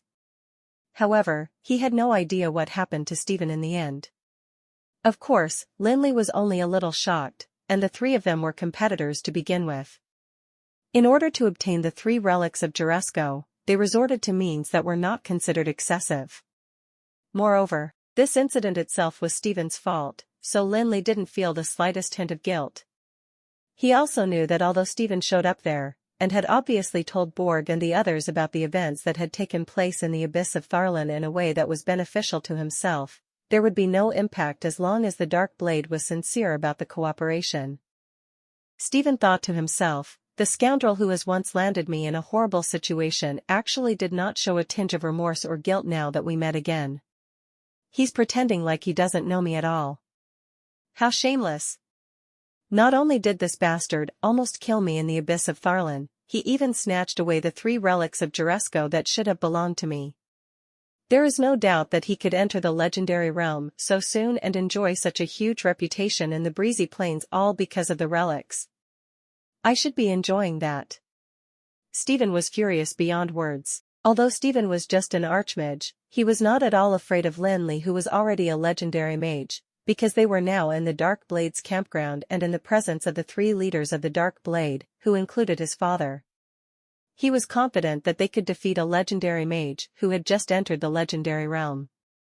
At this moment, all Stephen wanted except revenge was to snatch the 3 relics of Juresko back. Since Lin Li could rely on Juresko's relics to advance to the legendary realm, why couldn't he do so too? He was especially enticed by the Book of Eternity, which contained all of Juresko's life experiences. It was a holy grail that all mages looked up to and coveted. Putting the archmage Stephen aside, even a legendary mage like Borg was just as tempted by the Book of Eternity as he was by the immortal king's treasure. Stephen actually had a simple mindset. Instead of painstakingly searching for the immortal king's treasure, he decided that he'd rather try to defeat Lin Li and snatch the Book of Eternity from him before considering anything else. However, before Stephen could even rush towards Lin Li, Borg rushed forward and stopped Stephen from proceeding. He barked, outrageous. Master Felix is my guest. Stop making a fool out of yourself. Get lost. Stephen immediately stopped in his tracks, and glared at Lin Li who was standing a short distance away. However, he had no choice but to suppress his resentment out of fear of his father. He turned around and stormed back into his tent angrily. However, he did not seem as angry as he really was on the surface. In fact, he seemed a little thrilled. Stephen felt that his father was not actually blaming him for being rude, but rather had other plans in mind. Since Felix was a legendary mage, it wouldn't be hard for him to flee if they were to really get into a scuffle. Hence, he felt that his father had to be planning to lure Felix in before the three of them colluded to defeat him. He thought, Felix is just a minor legendary mage who has just entered the legendary realm. He probably won't even be able to keep up in battle and stay alive for a moment. By then, the Book of Eternity will belong to me and father. It will be easy for me to enter the legendary realm then. Regardless of Stephen's dreams, Borg led Lin Li and Cheyenne to the largest tent in the middle of the camp. When the subordinates outside the tent saw Borg, they quickly bowed to him respectfully before extending their hands to pull the curtains up. There were already 2 people in the tent. They seemed to be waiting for Borg to come back. Sensing the energy fluctuations in the 2's bodies, Lin Li guessed that they should be the other 2 legendary leaders of the Dark Blade. From the appearance of the 2 of them, he could tell that one of them was a warrior, while the other was a bandit. The person who was dressed like a warrior had long curly blonde hair and a thick beard like Borg. His appearance reminded Lin Li of the nickname Golden Lion. Looking at the warrior's body, he realized that he was tall, burly, and clad in a simple half-body soft leather armor, which revealed his bronze-colored skin and toned muscles that were like copper cast iron that contained huge destructive power. Judging from the energy fluctuations in his body, Lin Li was reminded of the Sword Sage of the Storm from the Warriors' Union in Alana. Although he didn't know who the stronger one was, he could at least confirm that the legendary warrior in front of him was at least level 21. The legendary mages were familiar with rule power, and were masters of elemental rules, thus allowing them to create magical domains that could be completely controlled by their minds. In the legendary realm, warriors were known as sword sages, and were in the pursuit of the ultimate development of their own power and the exploration of their own mysteries to obtain more power. The strength of a particular individual was actually subjective, a matter of opinion. Wisdom or power alone couldn't be a standard for comparison between the strong and the weak. Although humans in Amril generally believed that legendary mages were stronger than sword sages and other professions of the same level, no one would really despise or belittle sword sages. Those who had probably faced terrible consequences. When the benefits were tempting enough, even brothers would turn against each other, let alone partners who had nothing to do with each other, and only decided to work together at the last minute. Lin Li did not doubt it at all. If he were to abandon Cheyenne from the Manhwa family and work alone with the Dark Blade, he would definitely be attacked by them in the end. Even if he owned all kinds of treasures, he would probably be at a loss in the face of the joint attack by the 3 legendary leaders. Not to mention, Lin Li shifted his attention onto the bandit whom he felt he could not see through. It seemed that he was level 21, but Lin Li somehow felt that something was wrong about him. However, he could not put his finger on it. He could not tell if it was due to the fact that bandits had special abilities or because of another reason. However, he could not help but feel uneasy about being unable to see through him, hence keeping his guard up. Rumor had it that the founder of the Dark Blade was a powerful and mysterious bandit. Lin Li reckoned that it had to be the person in front of him one. Among the 3 legendary leaders of the Dark Blade, Borg was probably not the most terrifying. Instead, it could be the bandit Lin Li could not see through. He might not be stronger than the other 2, but Lin Li found him even more dangerous. Based solely on appearance, the legendary realm bandit looked more like a traditional aristocrat who was from a noble family with copious heritage. His dark brown hair was meticulously combed back, and his mustache seemed to have been trimmed too. His white shirt was combined with a well-cut jacket, which made it impossible for anyone to associate him with scheming bandits. There weren't any more speculations about the legendary bandit, apart from the rumors of his formidable power. No one knew his origins, and his past was a mystery that couldn't be seen through. However, Lin Li knew that what he saw was the true image of the bandit, devoid of any disguise. Although the special nature of the bandit profession would often require them to change their appearance to hide their identity during missions like stealthy assassinations, the act of disguising had become insignificant for legendary bandits. It would be useless to rely on those tricks to deal with another legendary figure of the same level, after all. Besides, there was no need they dealt with the targets below the legendary realm. therefore, the impeccably dressed aristocrat was presenting his true appearance as a legendary bandit. Of course, that also made Lin Li a little more curious about his origins. He wanted to know what made a traditional aristocrat turn into a bandit and establish such a huge bandit organization like the Dark Blade. While Lin Li was observing the two legendary leaders of the Dark Blade, they, too, were in fact scrutinizing Lin Li, the young legendary mage. They were not surprised by the arrival of Lin Li, because it was no secret that the Manhwa family cooperated with the Tower of Dusk. It could be said that everything about Aminya City was known to the Dark Blade. Hence, it was logical for Borg to go to Cheyenne to discuss the cooperation and invite Lin Li for a visit too. The legendary figures knew very well about the hardships of the journey, and they could hardly believe that a young man barely past 20 had within a short period of time already completed the journey that they had spent years to complete. Stephen said it was because of the Book of Eternity, but the three legendary powerhouses knew that the book alone was not enough to take Lin Li to such heights, as much of it was a summary of Jaresko's life experience. If legendary figures represented legends in the hearts of ordinary people, the young Master Felix of the Tower of Dusk could be considered the legend of all legends. It was not a gauge of how strong he was, but he was so powerful that he intimidated all three legendary leaders. It was surprising enough that Lin Li had already made it to the legendary realm at such a young age even though he was only at the bottom. Cheyenne is an old friend of ours, so we can save the introductions. However, I must introduce Master Felix of the Tower of Dusk. Borg introduced Lin Li to two of his peers before saying to Lin Li, the one with the mustache is Lansdale, while the one with the beard is Baldella. They're the other two leaders of the Dark Blade. Please come with me. Lansdale was the mustached bandit, while Baldella was obviously the bearded warrior who resembled Golden Lion. They chatted and exchanged greetings cordially, after which Borg led Lin Li and Cheyenne to their seats. 5 legendary powerhouses gathered in a tent, an uncommon scene that could rarely be seen, especially since the Manhwa family and Dark Blade had an intense feud.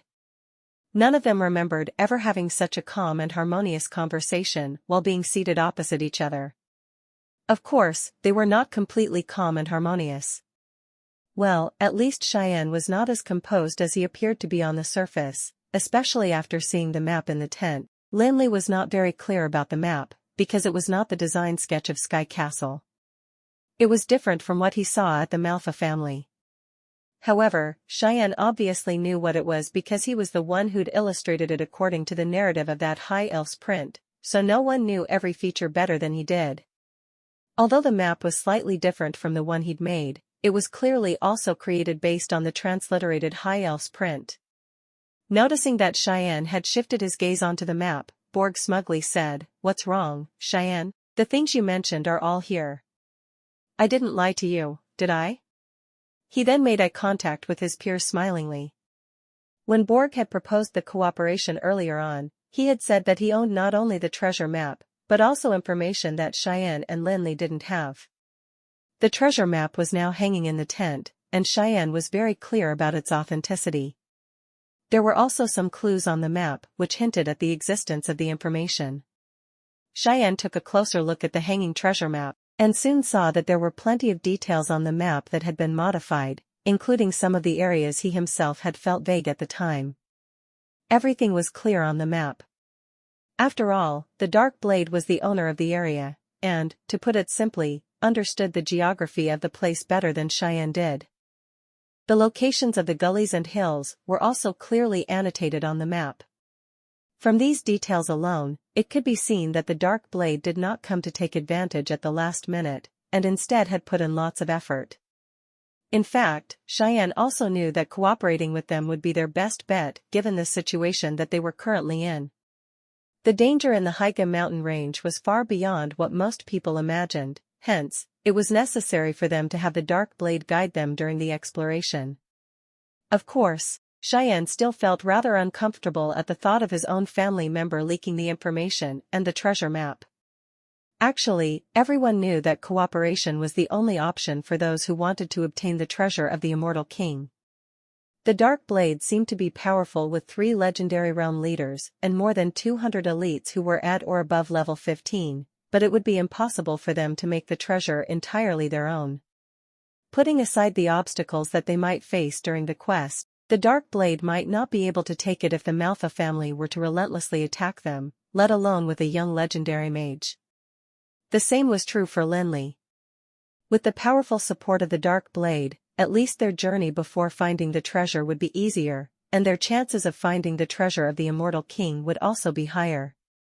As for what problems the three parties would face during the distribution of the loot after they found it, that was not the focus of consideration for the time being. As long as it was guaranteed that Lin Li would obtain Thunderbolt and the treasure that sealed it, Lin Li couldn't be bothered with the rest. Borg looked at the contemplative Cheyenne, and turned to look at Lin Li.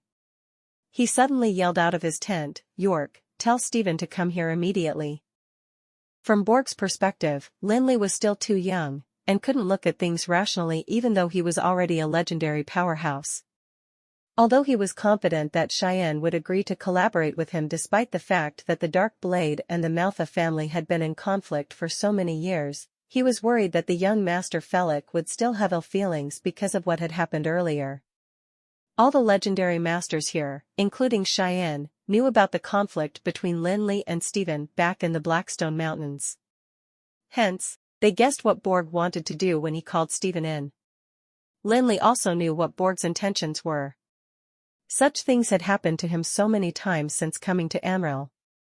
"Master Felix, my son was too arrogant because of his tiny bit of talent. It's due to my incapability as a father to discipline him that he had offended you. Since everyone is preparing to collaborate, I hope that this passing matter won't be a hindrance to our collaboration," said Borg with a smile. Borg had been a famous legendary powerhouse for many years, and was also one of the leaders of the Dark Blade. It was already hard for him to say such words. However, Borg was obviously thinking too much. Although Lin Li wasn't a forgiving person, he knew what was important. How could Stephen match up to the piece of debris of the stars, Thunderbolt? Unbothered, Lin Li smiled, and calmly replied, "Master Borg, you're thinking too much. What happened then was just normal competition. There's no right or wrong, and all depended on our own abilities." He also concluded in his heart that Stephen didn't ask Borg about going out. Soon, Stephen's voice sounded from outside the tent. He sounded rather excited, maybe because he thought that his father and the two elders had already gotten what they wanted. After all, the Book of Eternity provided a straight path to becoming a god for a mage. Its temptation was something no mage could resist. Upon hearing his father's call, Stephen raised the curtain of the tent, and began to walk in excitedly. However, his entire body froze before he could even take a step. The few people in the tent didn't seem to have fought. That bastard Felix was also shamelessly sitting there. It was still acceptable for Master Cheyenne from the Manhwa family to sit down there since even the Dark Blade couldn't underestimate the Manhwa family's abilities. However, what was the Tower of Dusk? It was just a faction established less than a year ago. Even if that Felix was lucky to become a legendary mage, what right did he have to sit next to the three legendary mages from the Dark Blade? "Get in here now!" Borg yelled unpleasantly. Stephen felt cold shivers running down his spine, and unwillingly shifted into the tent. He stood in front of his father, and said, "Father, may I know why you're calling me?" "Disappointing lad." Borg glared at Stephen angrily, and said in a stern voice, "Master Felix will be collaborating with us for this trip to the Higa mountain range. Master Felix has forgiven you for your offense earlier, but you need to apologize for your mistake." "But, father..." Stephen got anxious at hearing this. He was the heir of the Dark Blade. Out of all those factions in the breezy plains, none of them was worthy of him apologizing. "Have you heard what I said? Did I ask for your opinion? Go apologize. Now." Borg snapped at Stephen, leaving no room for negotiation. Stephen was stunned for a moment. Although he was very unhappy internally, he didn't dare to disobey his father, and turned towards Lin Li, staring resentfully at Lin Li, who was sitting at ease. Stephen suppressed his discontentment, and said, Sorry." Louder. "Be responsible for what you've done. Don't apologize like a girl. Don't you find yourself not embarrassing enough? Yelled Borg angrily. Stephen was angry too. He thought, why? Why do I have to apologize? If I had not been lucky, I would have died in the abyss of Tharlan because of this lad. Why am I the one to apologize? If not for Felic's cunning schemes, Juresko's treasures would have been mine, and I would have been a legendary mage now. I should be the youngest legendary mage, rare genius, and successor of Juresko, not that Felic. Stephen clenched his fists under his magic robe. His body trembled uncontrollably because of his anger. However, he couldn't, and didn't, dare to disobey his father. Hence, he took a deep breath, and barely suppressed his resentment. He loudly said, "Sorry, Master Felic, please forgive me for being rude to you before." Actually, Lin Li wasn't bothered about this at all. He didn't stop Borg, because he had the same thought in mind as the latter. His receiving the apology would make the Dark Blade more at ease. After all, Lin Li also didn't want to carry old grudges over into this collaboration. As for Stephen's discontentment, how would Lin Li not notice that? He waved his hand and smiled, unbothered. Good. Let's forget about what happened before since we will be collaborating soon. Stephen was flaming with anger. He thought that he would let Lin Li off this time. Once they found the immortal king's treasure, he would settle everything with Lin Li. No matter how genius Lin Li was, he still had to give the Book of Eternity to Stephen obediently at that time. Get out now, don't embarrass me further. Borg also knew his own son's personality. After all, this apology was just to show his sincerity for the collaboration.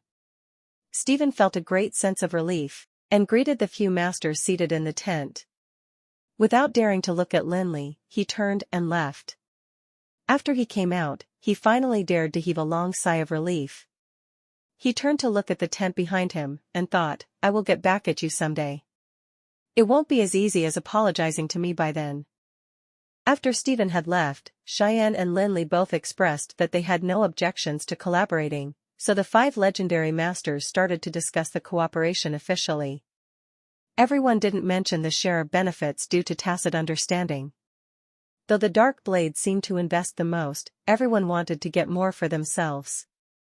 Thus, it was better to discuss this last rather than cause some trouble now because of this. After all, no one knew what exactly was included in the Immortal King's treasure. Since we've already come to consensus about the collaboration, we will share with you some information we've obtained regarding the Immortal King's treasure, to show our sincerity. After the Dark Blade had gotten the treasure map from the Manhwa family, they had not only gone to many places to do research, but also analyzed a large amount of relevant data. After all, even legendary powerhouses didn't dare to enter into the Haiga mountain range, and only dared to explore the outskirts to confirm which direction the Immortal King's treasure was in. For more detailed information, they could only refer to the information from the Dark Age, compare different sources, and roughly extrapolate the location of the treasure. During this process, the Dark Blade had gotten some interesting information that Cheyenne and Lin Li certainly didn't know. After all, the Darkness Shrine, which was as ancient as the Brilliance Shrine, stood behind the Dark Blade. In addition, the Darkness Shrine and Brilliance Shrine both originated from the even more ancient Eternal Shrine. Of course, even the Dark Blade didn't know the Darkness Shrine and Brilliance Shrine used to be one. Only the High Priest of the Darkness Shrine had the right to know that. However, many of the old texts and resources in the Darkness Shrine were passed down from the Eternal Shrine. Of course, even the Dark Blade didn't know the Darkness Shrine and Brilliance Shrine used to be one. Only the High Priest of the Darkness Shrine had the right to know that. However, many of the old texts and resources in the Darkness Shrine were passed down from the Eternal Shrine. Necromancer Tedia, who had participated in the Time Consignment Store's auction, was the one tasked to borrow and study the relevant information from the Darkness Shrine. Obviously, Tedia's status was too low to know about the matter of the Immortal King's treasure. He was merely tasked to read about the Haiga mountain range. However, for us to save more time by avoiding repetition, can Master Cheyenne please tell us what you already know? Borg wasn't anxious to reveal the information he had. He asked what Cheyenne knew first, and came up with a very reasonable excuse for that. If he said what they knew, but the rest had already known that, wouldn't it be a waste of time? It was better for Cheyenne to say what he knew first. Then, Borg would tell them what they didn't know. This was a reasonable request, but Cheyenne was rather annoyed to hear it. Wasn't it implying that the Manhwa family knew less than the Dark Blade? However, Cheyenne wasn't so petty. If they wanted to hear from him, he would tell them something they didn't know. The treasure map was copied from Lin Li, and was unfortunately spilled to their nemesis, the Dark Blade. If Cheyenne couldn't come up with something valuable, he would be too embarrassed to talk about collaboration. After all, the Dark Blade was just a group of bandits. No matter how strong they weren't popular in the breezy plains. On the other hand, the Manhwa family was different. Hence, even though the Manhwa family didn't have a strong support like the age-old Darkness Shrine, it wasn't too difficult for the Manhwa family to get hold of some old texts given its influence and connections in the breezy plains. This treasure map isn't a secret now. I think everyone knows what information we can get from it. However, I have indeed found something beyond the treasure map during my research. Since we are collaborating, I will share it with you for your consideration. If it happens to overlap with what you know, that just shows that the information is correct. Cheyenne was talking about overlapping information, but looked very proud and confident in the information he had. Upon seeing Cheyenne's confidence, everyone leaned forward to listen to him attentively, be it Lin Li or Cheyenne's old rivals, the three legendary leaders from the Dark Blade. After all, they had all agreed to collaborate, and had the same goal, to find the immortal king's treasure. Everyone here should be familiar with High Lord Osric. Although we weren't born in that era, and hadn't witnessed Butcher Osric's brutality, Osric's name wasn't forgotten even after the Dark Age. Even now, we are still researching and discovering the marls Osric had left on the Emerald Continent. Cheyenne was very pleased that the others didn't know about what he knew judging from their expressions. Osric? The people here naturally weren't unfamiliar with Butcher Osric. Even Lin Li, who had space-time traveled to Emerald a year ago, had heard this name so many times. Back in the Dragon Mountains, Lin Li had explored an underground palace built by Osric. In it lay 2 pieces of the debris of the stars, raging flames and polar snow, as well as a naturally occurring magical domain waiting for his claim. The problem was, why would Cheyenne mention Osric when they were discussing the immortal king's treasure? Not to mention Lin Li, even Borg, who thought that only he had obtained information others didn't know, was surprised. They were stunned for a while after hearing Cheyenne's words. Evidently, they had never thought about it. However, it wasn't impossible for the two to be somehow connected if they thought about it carefully. After all, Osric had gotten so powerful because he had inherited some of the immortal king's abilities. If the treasure held the secret to this inheritance, was it even necessary to find the treasure now? With Osric's personality, he wouldn't leave anything for others. If they wanted to find something, they would need to go to Osric's tomb. Seems like you've thought about something. However, let me tell you that it isn't what you think. You all know that Osric had become the High Lord, who only royals could become, when he was just a common high elf. But how much do you know about what he was like before he became the High Lord? Although legendary powerhouses could control their emotions well, Cheyenne still couldn't help being pleased with himself, since his old nemeses were sitting opposite. Cheyenne's question had stunned Borg and his companions. Osric was remembered by people till now because of his powerful abilities and the massacres he had conducted after becoming the High Lord, which made him infamous. However, what had happened before Osric became the High Lord wasn't clearly recorded in history, including how he had inherited the immortal king's abilities. That remained a mystery to many people. Cheyenne paused and sipped his tea. He then continued, I've specially collected large amounts of old texts in order to decipher the High Elf's print written on this treasure map. I've focused on finding texts with 2 languages side by side. I've coincidentally chanced upon a notebook from the Dark Age. It was originally written in High Elf's print, but some anonymous person has translated it. From my research, this notebook was Osric's personal adventure diary from before he had gotten famous. Perhaps very few know that Osric was an adventurer who had gone to almost every corner of the Emerald Continent before he became the High Lord. Although part of the notebook was damaged, the part recording his adventures in the Haiga mountain range was preserved in perfect condition. Laughing, gold-maned Lion King Baldella abruptly cut in. "My old friend. How ancient is this notebook? Not to mention when Osric became the High Lord, it's still more than 1,000 years from now counting from the end of the Dark Age.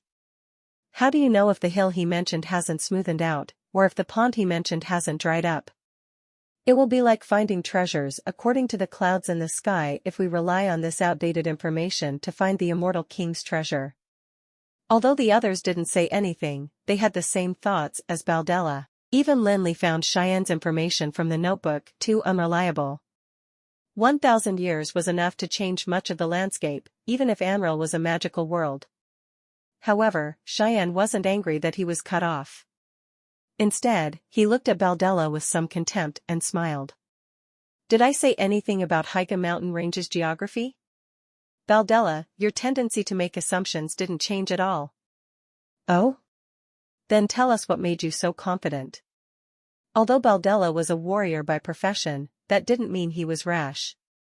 Otherwise, it would have been impossible for him to reach the legendary realm. So, he wasn't bothered by Cheyenne's sarcasm. Cheyenne smiled and shook his head. He unhurriedly said, "The Haiga mountain range is dangerous even for legendary powerhouses like us, because of those prehistoric magical beasts. Even legendary magical beasts aren't few there, not mentioning the herds of level 17 or 18 magical beasts. This is the first challenge we will face. If we cannot get past this obstacle, we shouldn't talk about the immortal king's treasure at all. Right? If not, we wouldn't have invested all our elite power into this." Borg and his companions agreed with Cheyenne's words. After all, legendary powerhouses weren't gods. If they had wasted too much effort on the way, how could they defend themselves from the dangers at the location of the immortal king's treasure? Hence, both factions had made a big move, and concentrated almost all their elite power here. If you think that this power is enough, then you are wrong. I've thought so earlier as well, but I realized after reading Osric's adventure diary that even the combination of the power of our three factions isn't enough to overcome the dangers we will be facing. Also, these kids are the most outstanding talents each of us has. I think all of you also don't want to be the only ones reaching the destination." Cheyenne looked around, sweeping his glance past everyone, and eventually focused on Lin Li. Cheyenne couldn't help feeling a sense of injustice when he saw Lin Li sitting there calmly. What he had just said was only relevant to the Dark Blade and himself. It was meaningless to this Master Felix, since he had cunningly brought along only one attendant. The three leaders of the Dark Blade noticed Cheyenne looking at Lin Li and looked over too. What they were thinking was surprisingly similar. Lin Li seemed to be oblivious to everyone's stares, and earnestly said, "Oh, please continue, Master Cheyenne." Cheyenne gritted his teeth, and felt a sense of helplessness. After all, the original copy of the treasure map belonged to Master Felix, so he couldn't be petty over the fact that he didn't contribute much manpower for this collaboration. Thus, Cheyenne continued, "This adventure diary of Osric contains detailed descriptions of the majority of the legendary magical beasts in the Haiga mountain range as well as their weaknesses. Although they might have changed after all these years, we can still reduce much danger with this information." Cheyenne didn't take out the notebook to share with the rest. Instead, he just mentioned a few rare magical beasts, and marked the areas where these beasts might probably be on the map lying in the middle of the tent. As for the actual value of this notebook, they had to wait till the exploration to verify that. Looking at the marked map, everyone briefly fell into silence. Nobody doubted the authenticity of Cheyenne's information. Osric's adventure diary didn't get circulated around, because people were crazy over power and strength after the end of the Dark Age. This kind of adventure diary that was unrelated to magic wasn't important to many people. Undoubtedly, Osric's adventure diary would be crucial to this Haiga mountain range expedition. Although over 1,000 years had passed, it was nothing to those long-lived legendary magical beasts. The aim of this expedition wasn't hunting, but searching for the immortal king's treasure. It would be beneficial to everyone to avoid those legendary magical beasts. Maybe some beasts had already migrated, and maybe some had evolved. However, the hegemons among those beasts had reached the limit of evolution long ago, and wouldn't have groundbreaking changes in merely thousands of years. If it had been so easy to evolve, Amril would have probably become the magical beast's playground already. After all, only intelligent beings were able to evolve through learning. Thus, no one wanted the elites in their factions to be cannon fodder, even though they were prepared to sacrifice a portion of their people when they organized this elite expedition team. It would be better if they could reduce the casualty rate. Cheyenne was very pleased with everyone's reaction. After sitting back on his seat, he smiled, and said, "Borg, this is my little, insignificant contribution. I'm hoping to see what surprises you can bring to us as half a master of the Dark Blade." Out of the 3 leaders of the Dark Blade, legendary bandit Lansdale didn't like to talk too much, while sword sage gold-maned Lion King Baldella wasn't good at descriptions. Thus, legendary mage Borg did the majority of the talking. Upon hearing Cheyenne's question, Borg's smile didn't fade, and he clapped his hands. In a calm voice, he replied, "Cheyenne, I'm indeed quite surprised that you've found Osric's adventure diary, but this is good. Since what we know doesn't seem to overlap, this means that our collaboration is very necessary. The more information we have, the higher the success rate of this mission. Borg, both of us aren't little kids, so stop saying this. Just tell us what you've got directly." Cheyenne sounded rather annoyed, but was actually anticipating the information the Dark Blade was going to present. After all, the Darkness Shrine behind the Dark Blade used to be a powerful faction that matched the Brilliance Shrine, and had an equally long history. He was lucky to chance upon Osric's adventure diary when collecting old texts and resources by various means. With the Darkness Shrine's rich history, Borg probably had some useful things to share. Borg touched his beard, and suddenly asked a question that everyone knew the answer to. "Don't be anxious, Cheyenne. Can you tell me why we are collaborating this time?" Although Cheyenne knew that Borg had some reason for asking this question, he still couldn't help feeling angry. Would Borg not know why they were here? Would 3 legendary leaders and over 200 elites come here just to hunt? Are you so old that you've forgotten it so easily? We are here for the immortal king's treasure. If not, do you think we are here to chit-chat and tour?" said Cheyenne in a displeased tone. Borg smiled and shook his head. Unbothered, he replied, "Indeed. The immortal king's treasure. However, based on our research, this term doesn't describe it accurately. More specifically, it should be the ruins of the Titans." "The ruins of the Titans?" Cheyenne frowned a little. He was indeed surprised because the High Elf's print on the treasure map only mentioned the immortal king, but not the ruins of the Titans. Titans had once been the rulers of Amril. However, they existed during prehistoric times even more distant than the Dark Age. Although Titans had disappeared from Amril a long time ago, this didn't mean that they weren't as powerful as their successors. Even the High Elves, who had once ruled over Amril and claimed themselves gods superior to all other races, never compared themselves to Titans. This was because the High Elves knew clearly that Titans were the true gods. If Titans hadn't disappeared, the High Elves wouldn't have the chance to rule over this continent. By now, even the Dark Age had been slowly fading out of history. Perhaps many people already couldn't imagine how powerful Titans were. However, when studying world rule power, legendary mages couldn't neglect the Titans who had the abilities closest to the gods. Lin Li, who had read the Book of Eternity, knew this more vividly than Cheyenne or Borg. This was because Juresco had recorded many spells in the Titans' language, and its every line pointed directly to the core of rule power.